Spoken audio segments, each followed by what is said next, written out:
Next हम जो है वो बेसिक टर्मिनोलॉजीज पढ़ेंगे जो कि बिल्कुल बेसिक सी हैं, अकाउंटिंग में यूज होती हैं। सबसे पहले हमारे पास गुड्स या मर्चेंडाइज। हम जानते हैं कि वो चीजें जो हम खरीदते हैं उनको गुड्स कहते हैं।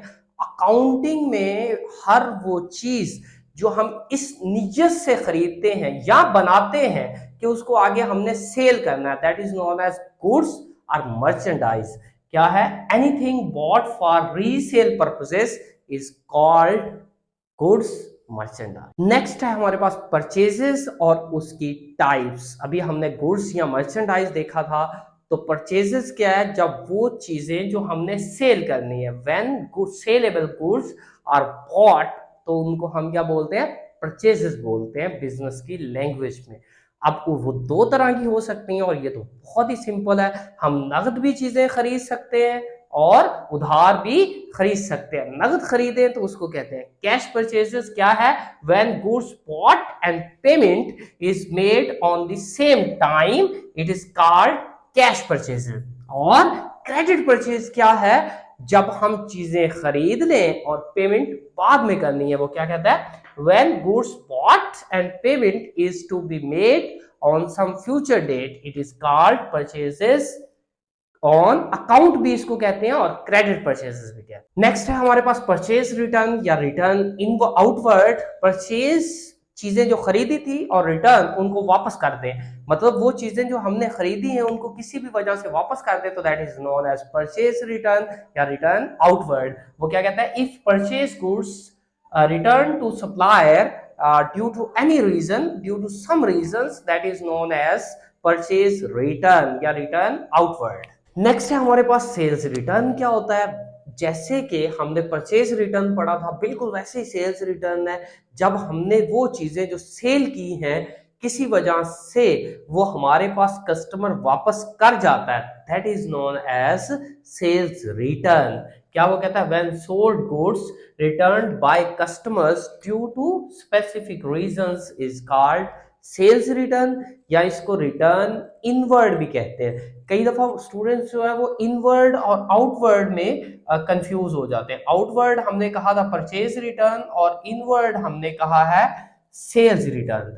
अब आउटवर्ड मीन वो चीजें जो आपने खरीदी थी अब उनको रिटर्न कर रहे हैं, मीन आउट हो रही हैं, दैट इज परचेज रिटर्न। और इनवर्ड किसके साथ यूज होता है? सेल्स रिटर्न के साथ, कि वो चीजें जो आपने बेची थी वो अब इन हो रही है, मतलब आ रही है, तो that is known as inward. Next है हमारे पास डिस्काउंट। डिस्काउंट क्या होता है? हम जब चीज खरीदने जाते हैं तो हमें जो चीज की कीमत में कमी होती है उसको हम कहते हैं डिस्काउंट।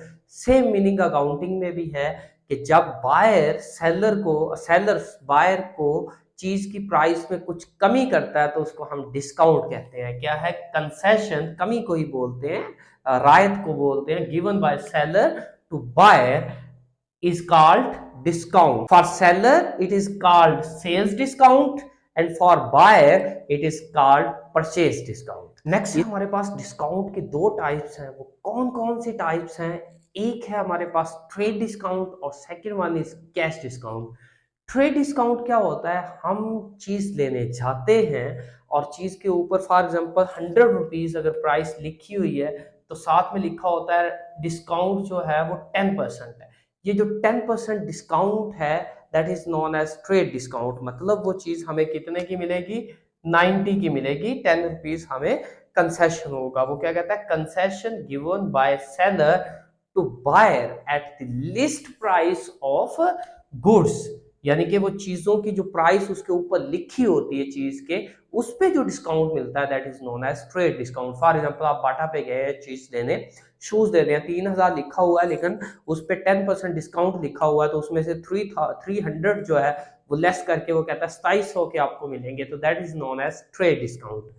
सेकेंड वन है हमारे पास कैश डिस्काउंट। तो कैश डिस्काउंट क्या होता है?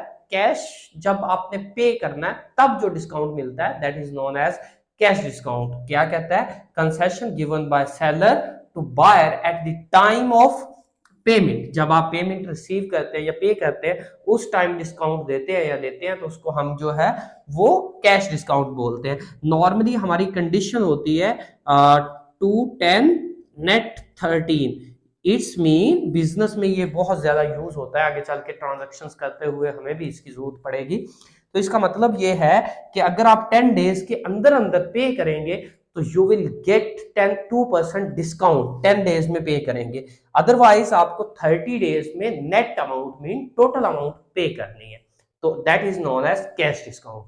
सिंपल वर्ड्स में अगर कहें तो ट्रेड डिस्काउंट जो चीज की लिस्ट प्राइस पे होता है that is known as trade discount, और जब कैश पे करते वक्त आपको डिस्काउंट मिलता है तो that is known as cash discount. Next है जी हमारे पास अलाउंस। अलाउंस क्या होता है, कई दफा जब सेलर बायर को चीजें सेल करता है तो चीजें कुछ टूटी फूटी हो सकती है, कुछ डैमेज्ड हो सकती है, सम लाइक दैट।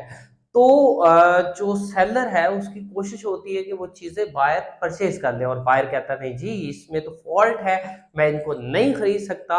तो देन जो सेलर है उसको ऑफर करता है कि जी जो प्राइस चीज की 100 रुपया थी उसको मैं 80 कर देता हूँ और आप इनको अपने पास रख ले, परचेज कर ले 80 के हिसाब से। तो दैट इज नोन एज वो 20 रुपीज जो कमी हुई है that is known as allowance.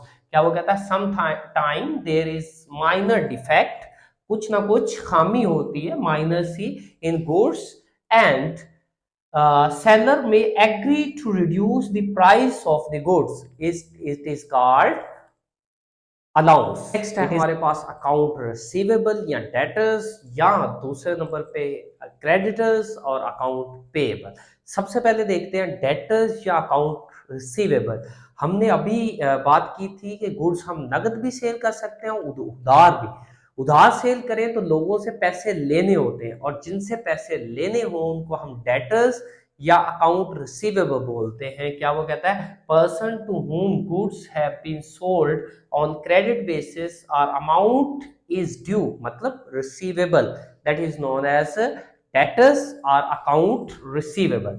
Second number पे है हमारे पास क्रेडिटर्स। क्या होते हैं, तो वो लोग जिनसे हम चीजें खरीदते हैं और कैसे उधार खरीदते हैं और पैसे उनको देने हो तो उनको हम क्या बोलते हैं अकाउंट पेएबल और क्रेडिटर्स। क्या वो कहता है person from whom goods have been purchase on credit and amount is still payable, और उनको भी अमाउंट पे करनी है तो उनको हम बोलते हैं क्रेडिटर्स और अकाउंट पेएबल। ये हमारी लाइबिलिटी होती है, और अकाउंट रिसीवेबल या डेटर हमारे एसेट्स होते हैं।